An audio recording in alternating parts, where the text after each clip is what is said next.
Hello, Pavel here, and in this video I will explain you basic setup of MyFitnessPal, how to use it, some features and few issues you might come across when you're using this app. First of all, MyFitnessPal app is a great tool if you're trying to lose weight, gain muscle, or just simply improve your diet. This little app and food scales is all you need, but if you don't have food scales, that's absolutely fine. You still can use the app without it. I would treat that as an educational tool just to understand better your eating habits and get better control of the quality of the food you consume. First, we're going to App Store, find MyFitnessPal and install the app. Once you open the app, you will face with the home screen, and here's a few things you might notice. So at the top, your calorie goal, food intake, so that's what you tracked already or added through the day, exercise and remaining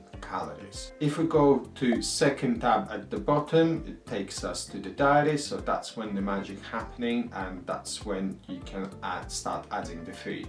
If you press add food, that takes you to the menu where you can manually type the food you've been consuming. Let's say, as an example, is 2 eggs.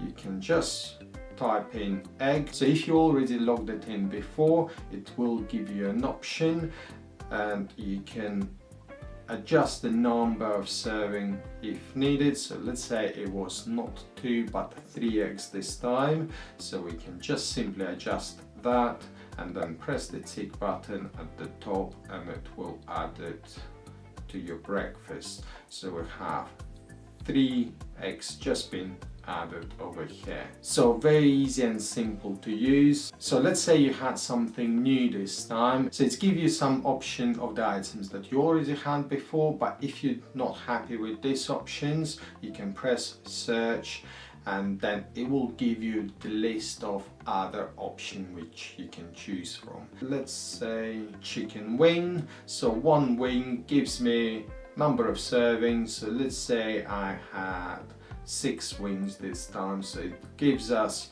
a breakdown of the carbs, fat and the protein as well.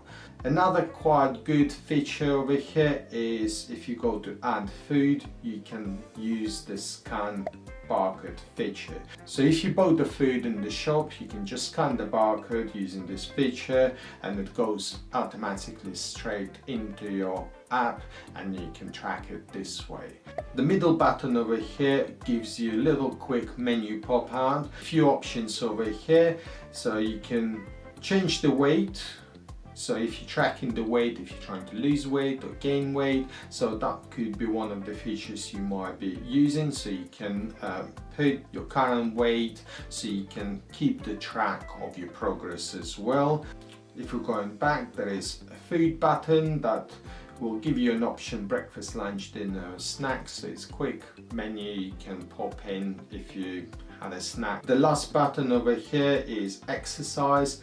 I never use the exercise, and I will explain why I don't use this later on in the video. Progress button is good way to track your progress if you want to lose weight or gain weight, so that's where you can go and keep track of your progress. So if you're going on 3 dots at the bottom, it will take you to the menu and a few things you need to know, and maybe you want to change as well. Good feature over here is recipe discovery. It gives you different option of different recipes. So if you run out of ideas what to have for lunch or breakfast, you can find some quite good, interesting recipes, ideas. And the good part, it's already tell you how many calories, how much carbs, how much fats and how much protein in this recipe. Another good feature, you can set your goals, so you can change your weight and nutrition goals. So if you're following some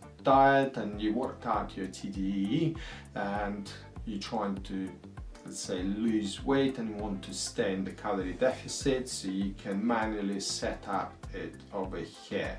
So you can pick how many calories you want to consume, so that will be on your main home button. If you have different macros goals as well, so you can change it over here and use different percentages by using those spinny wheels. You can adjust your protein, carbs and fat to desired level. Another good feature is your nutrition. You can check your macros as well, so if you want to see a bit more visual how you're getting on with your macros breakdown, so you can check it over here, and it gives you total percentages, how far you from your total goal. So it's quite a good way for you to track as well. So if you're trying to make sure you have enough fats in your diet, or don't go in too much in your fat with your fats, or have enough protein, so you can check it over here. So another really good feature which I'm using quite often is my meals, recipes and food. So if you have some meals that you have quite regularly, you can add it over here. That way you don't have to separately punch in every single ingredient. You have it already in the menu saved in, so you can go to your meals and recipes and add it through that feature very quickly. Here's a few issues with this app that you might need to be aware of. If you go into steps, make sure you don't track the steps. The reason I'm saying that, because if it's tracking your steps, it's connected to your MyFitbit or your phone, it will give your calories back. So if you burn, let's say 400 calories through the day because you've done quite a lot of steps, it will allow you to eat these calories back. You go into home button, and at the top you will see the exercise. If you've done quite a lot of steps through the day, it will add a lot of calories for you to consume back. Because if you already worked out your TDE, it already included steps and exercise into your total calorie pot. If the app keep adding extra calories, that's mean you either end up consuming maintenance or might even go above that, and you might not see results that you're after. Same goes with the exercise. If you go to the middle button and press exercise, it gives you an option to add cardio, strength and workout routine. As an example, we've done cardio, 25 minutes running. It just gave me extra nearly 400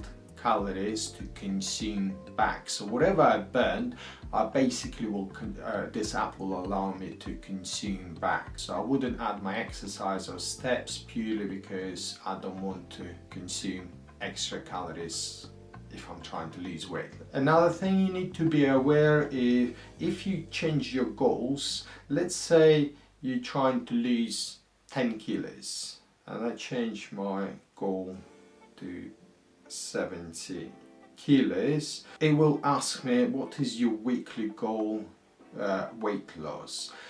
If you're greedy or really in rush and trying to lose as much weight as possible, let's say you're going for, oh, I want to lose 1 kilo per week, I just really need to get the results as quickly as possible. So in that case, all it's done is deducted your calories to really small amount of calories. And the problem with that, if you're running on small amount of calories for a couple of days, you might be alright, but you can't sustain this in long term. You can't, as a big lad, you might not be able to survive on 1600 calories for 2 months, 3 months or 4 months. So in that case, make sure you adjust your calorie goal manually. So that's it. Hope you found this useful. Overall, it's a great app. I recommend it to all my clients, and if you haven't used it before, I would definitely recommend install it and start using it.